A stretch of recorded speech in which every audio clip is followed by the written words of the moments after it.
Türkmen migrantlaryň ýene-de urulmagy. Bu gezek Türkiýanyň Van departasiýa merkezinde.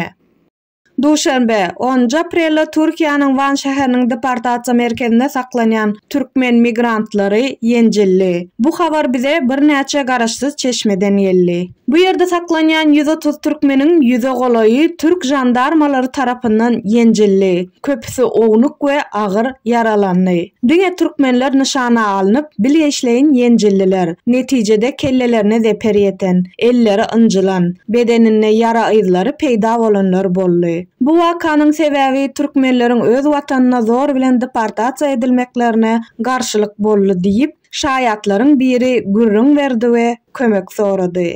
Şeýle hem bu wakadan soň 2 gün jaň etmek hukugundan mahrum edilenligini aýtdy. Biz deýişle daralara habar beren Türk adam hukuklary aktivistlerine ýüz tutduk. Türkmen Helsinki gaznasynyň agzasy Anna Durdy Hajaýewiň pikiriçe, türkmen işgärleri hünärsizligi sebäpli emeli usulla kynçylyklar döretmegi dowam etdirýärler we soňra beýleki döwletleriň eýnine geçirýärler. Muny daşary ýurtly türkmen talipleriniň ene atalarynyň okumak we ýaşamak üçin pul serişdelerinden kesilen ýagdaýyna gördük. Biz muny häzirem konsulluklar watandaşlarymyz üçin pasport çalyşmakdan ýüz öwrenlerine de görýäris. Raýatlaryň ýenjil barada habar alan soňam türkmen diplomatlary hiç sat bolmadyk ýaly giň köpçülige ýetirmän başyndan sowarlar. Ondan öň Türk deportasiýa merkezleriniň ýol başçylarynyň türkmen diplomatlary bilen habarlaşmaga synanşandyklary habar berildi. Şeýle de bolsa olaryň edýän tagallalary raýatlaryny tanamakdan we olara pasport bermekden ýüze öwrýän konsulluk işgärleri bilen gapma garşy bolýarlar. Şol sebäpli Türk häkimetleri müňlerçe türkmen migrantyny uzak batlap deportasiýa merkezlerine saklamaly bolýarlar. Ol ýerde bolsa uzak aýlap garaşmak, çaknyşyklar we sögeşler, umytsyzlyk, depressiýa hemmeler çydap bilmeýär we öz janyna kastetmek ýagdaýlar hem